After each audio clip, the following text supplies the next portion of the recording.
Hello बच्चों, welcome to Ritu ma'am's online class. बच्चों, आज हम आपकी कक्षा 5वीं की गणित की पाठ्य पुस्तक गणित का जादू के चैप्टर नंबर 11 क्षेत्रफल और घेरा की एक्सरसाइज करेंगे। देखो बच्चों, पेज नंबर 148 पर हमने यहाँ तक कर लिया था। अब हम इसके आगे का अभ्यास करेंगे। यहाँ पर अभ्यास के लिए कुछ सवाल दिए हुए हैं। चलिए, उससे पहले मैं आपसे कुछ पूछना चाहूँगी। देखो, मेरे पास ये एक स्क्वायर है, ठीक है। इसमें टाइल्स हमें लगानी है और देखो इसकी जो साइड है वो है, ये देखिए कितनी है, 12 सेंटीमीटर, 12 सेंटीमीटर। और मुझे इस तरह की यहाँ पर टाइल्स लगानी है। इसकी लंबाई में कितनी टाइल्स आएंगी? देखिए, इस टाइल की अगर हम लंबाई देखें, ये भी एक वर्ग है, 3 3 सारी भुजाएं इसकी 3 3 सेंटीमीटर है, ठीक है। तो मुझे यह बताइए कि इसकी जो लंबाई है वो 12 सेंटीमीटर है और इस वर्ग की लंबाई 3 सेंटीमीटर है। तो इसकी लंबाई में कितने वर्ग आ जाएंगे? ऐसे ऐसे लास्ट क्लास में इसी की प्रैक्टिस की थी, मतलब इसी टाइप के सवालों की प्रैक्टिस की थी। तो अब आप बताएंगे। देखिए, 3 सेंटीमीटर है ना इसकी लंबाई और इसकी है 12, तो 12 है, तो ऐसे ऐसे कितने आ जाएंगे? 3 एकम 3, फिर 3 दूनी 6 और यहाँ 3 तिया 9 और यहाँ 3 चौक 12 है। इसका मतलब यहाँ पर 4 आया। हमने क्या किया? हमने 12 को 3 से डिवाइड किया। जितनी लंबाई में हमें लगाने हैं उसको डिवाइड किया, उसको भाग किया किससे? जिस टाइल को हमें लगाना है उसकी लंबाई से, ठीक है। 12 को भाग किया है हमने 3 से, तो उससे हमारी टाइलों की संख्या आ गई है कि कितनी टाइल्स यहाँ पर लगेंगी। देखिए, जैसे यहाँ पर मैं आपको बताती हूँ, यहाँ पर ये थी 12 सेंटीमीटर, ठीक है। जो हमारे पास बड़ी टाइल थी जिसके ऊपर हमें छोटी टाइलें लगानी थी, ठीक है।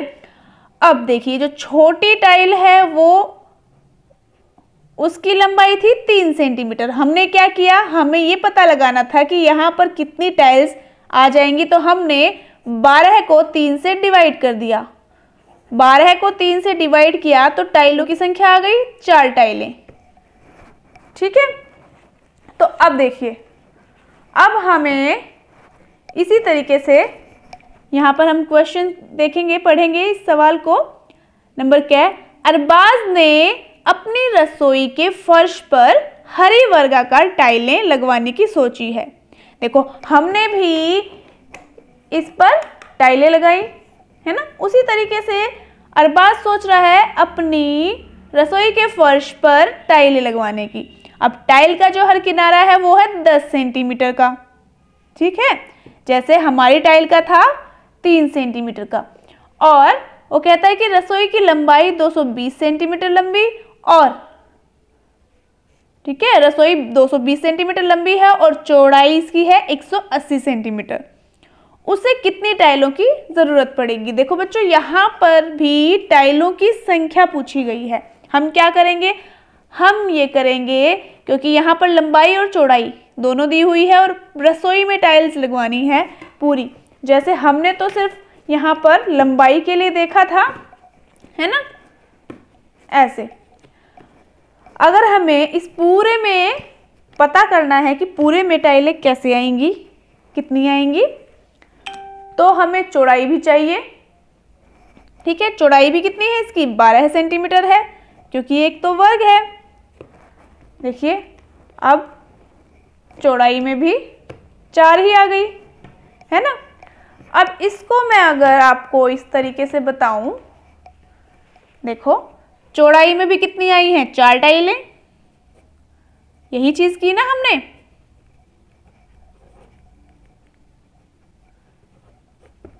ये आ गया। अब हमने अपनी लास्ट क्लास में सीखा था, क्या सीखा था आपने सीखा था कि जब हमें यहाँ पर संख्याएं बतानी होती है, संख्या बतानी होती है कि यहाँ पर कितनी टाइलें आ जाएंगी, तो हम क्या करते हैं, इस पूरे सरफेस में कितनी टाइलें आ जाएंगी, तो हम क्या करते हैं, हम मल्टीप्लाई कर देते हैं किसकी,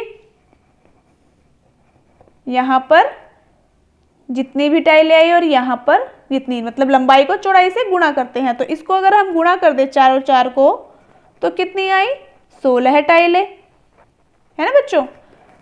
तो हम क्यों न इसको लंबाई को और चौड़ाई को गुणा कर दें,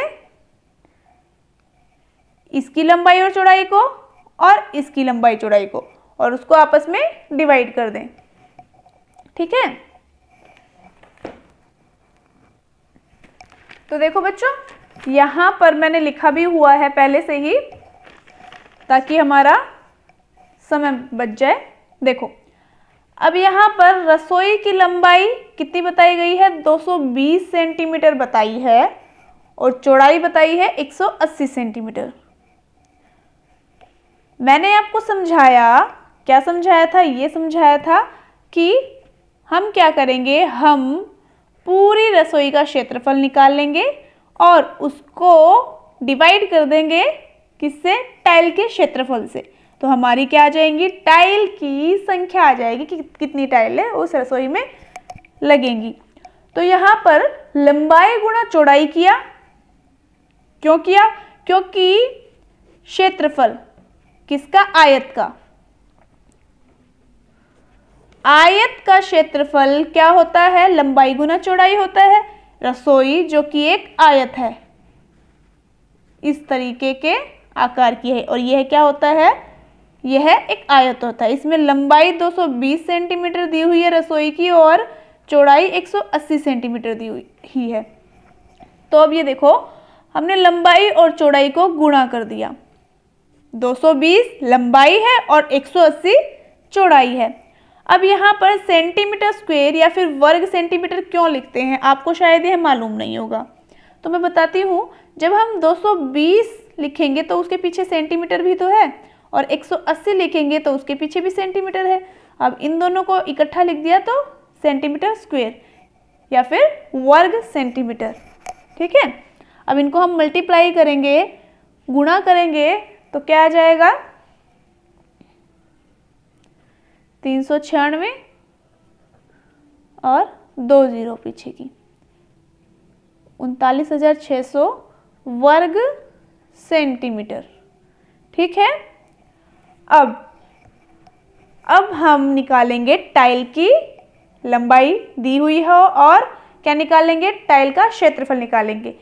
क्योंकि टाइल वर्गाकार है, इसकी प्रत्येक भुजा बराबर है, तो इसकी जो लंबाई दी हुई है 10 सेंटीमीटर, तो ये भी 10, ये भी 10 और ये भी 10 सेंटीमीटर। ठीक है बच्चों, क्यों, क्योंकि यह वर्गाकार है, और वर्गाकार की प्रत्येक भुजा 10 10 10 जैसे इसकी है, उसी तरह से प्रत्येक वर्ग की प्रत्येक भुजा बराबर होती है। ठीक है, अब देखो, अब हम क्या करेंगे, क्षेत्रफल निकालेंगे। क्षेत्रफल क्या होता है, भुजा गुणा भुजा, 10 गुणा 10 सेंटीमीटर, कितना आया, 100 सेंटीमीटर। अब हमें टाइलों की संख्या निकालनी है, कितनी टाइल लगेंगी, तो क्या करेंगे,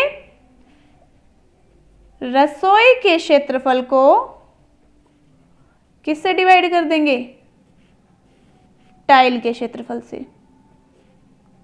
ठीक है, तो हमारा क्या आ जाएगा, हमारा आ जाएगा टाइलों की संख्या। ठीक है बच्चों, देखो अब टाइलों की संख्या आ जाएगी, तो रसोई का क्षेत्रफल हम निकालेंगे। अब टाइलों की संख्या, रसोई का क्षेत्रफल कितना, 39,600, और टाइल का क्षेत्रफल कितना, 100।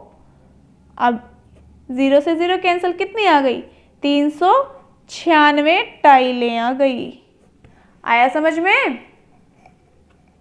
ना समझ में आया तो वीडियो को एक बार फिर से देख लेना, ठीक है बच्चों। चलो अगला है, एक वर्गाकार बगीचे की बाड़ की लंबाई 20 मीटर है। बाड़ की लंबाई दी हुई है, बगीचे की एक साइड कितनी लंबी होगी? देखो बच्चों, बाड़ क्या होती है? बाड़ होती है चारों तरफ का घेरा, मतलब परिमाप। और परिमाप कैसे निकलता है? परिमाप निकलता है जितनी भी भुजाएं हैं सभी का जोड़ परिमाप होता है। अब ये वर्गाकार है, वर्गाकार है तो इसकी चारों भुजाएं आपस में बराबर होती है। ये निशान मैंने क्यों लगाया? ये निशान लगाते हैं इनको इक्वल शो करने के लिए कि ये इसके बराबर, इसके बराबर और इसके बराबर, सभी आपस में बराबर हैं। परिमाप क्या होता है? देखो बच्चों, परिमाप होता है अब यहाँ से जो शुरू हुई है बाड़ लगनी, यहाँ से यहाँ लगी, फिर यहाँ और फिर यहाँ पर आकर खत्म, तो यही क्या होता है? परिमाप होता है, ठीक है। और यही बाड़ लगाई हुई है, तो ये क्या है? बाड़ की लंबाई क्या है? परिमाप है। वर्गाकार बगीचे का परिमाप बराबर कितना है? 20 मीटर। और आप सभी को मालूम होगा कि परिमाप कैसे निकलता है?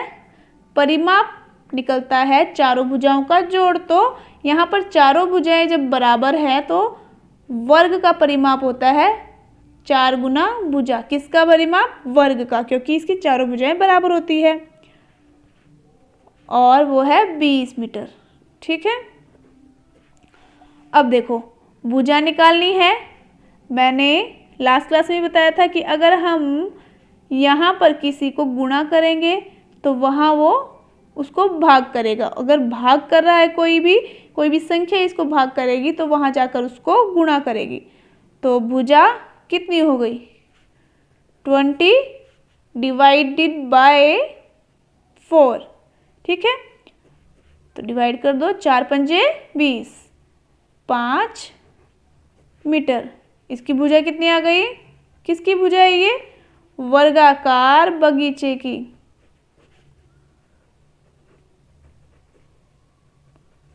कितनी आई? 5 मीटर, ठीक है बच्चों। चलो ये भी हमारा हो गया। देखो बच्चों, अब यहाँ इस क्वेश्चन में क्या दिया हुआ है? इसमें दिया हुआ है कि 20 सेंटीमीटर लंबे एक पतले तार से एक आयत बनाई गई है। अब तार से आयत बनाई है, इसका मतलब क्या है कि तार यहाँ से शुरू हुई और यहाँ से जाती हुई, यहाँ से उसको मोड़ा, यहाँ आई, फिर मोड़ा, फिर यहाँ तक जाकर खत्म हो गई, ठीक है।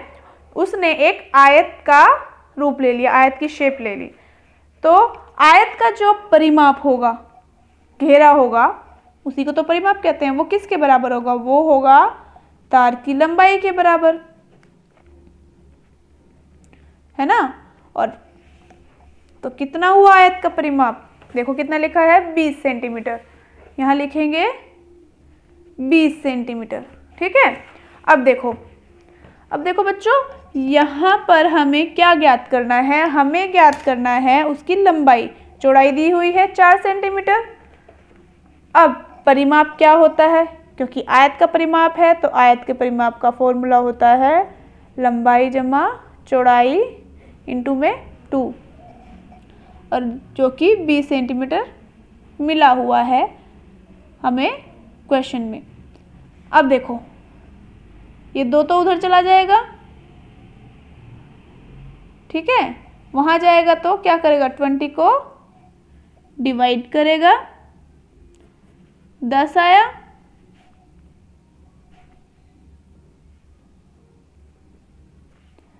अब देखो, हमें क्या निकालनी है?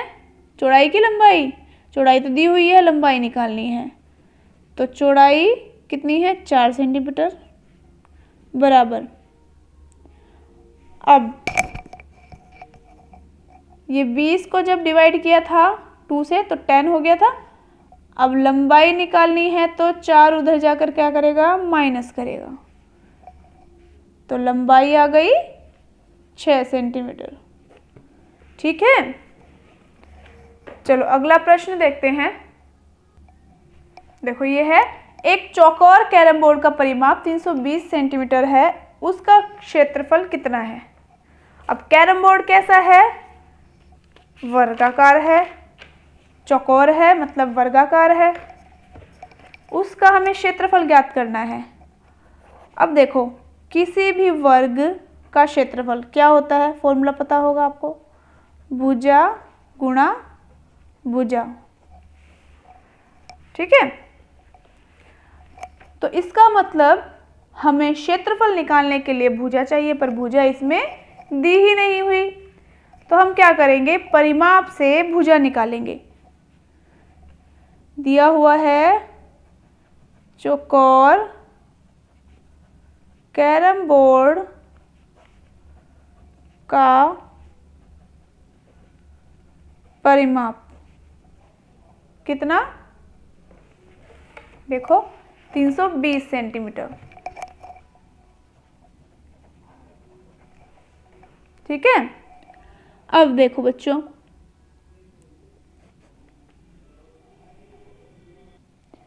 अब परिमाप का क्या फॉर्मूला होता है, चौकोर, याद रखना चौकोर मतलब वर्ग, उसका होता है 4 गुणा भुजा और वो है 320 सेंटीमीटर।